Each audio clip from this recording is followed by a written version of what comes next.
When you are pressed, when you are crushed in life, what do you turn to for comfort? Do you find yourself easily wavered off the rock of Christ? Or do you find that in the midst of your suffering and your affliction that God is right there with you and he is enough?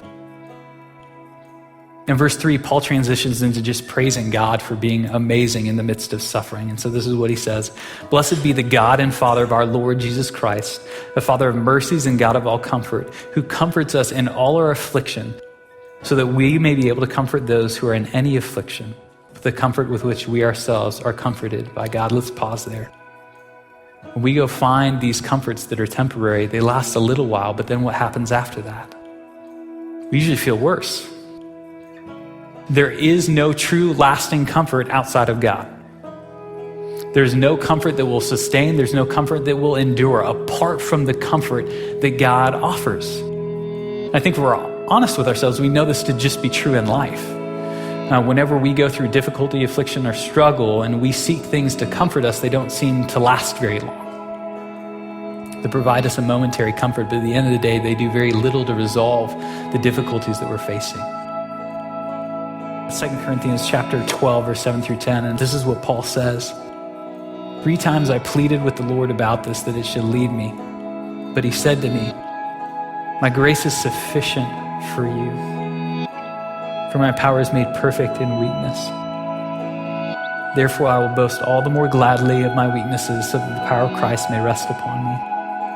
For the sake of Christ, then, I am content with weaknesses, insults, hardships, persecutions, and calamities. For when I am weak, then I am strong.'" God says that even in the midst of your pain and your suffering, in your darkest hour, that God is able in that moment, as you still sit in your suffering and affliction, to provide comfort for you. That if our hope is in the removal of our affliction and our difficulties, then we're going to be disappointed sometimes. Because sometimes God is going to show us that he is greater than our affliction, even though it stays with us, because he is able in that moment to help us endure. He's able in that moment to give us peace, to give you comfort that is lasting, comfort that is unchangeable, comfort that won't be dependent on how your circumstances go. This is who Paul is talking about, a God who's able to comfort in the middle of our struggle, not when it's done. There's no difficulty too challenging. There's no sorrow too great, no hardship too difficult for God to be able to bring comfort and peace into that affliction. For some of us in this room, we'll have a tendency to think, well, when this thing is done, when my affliction is removed, when my suffering is done, then I will be okay. Then life will be great.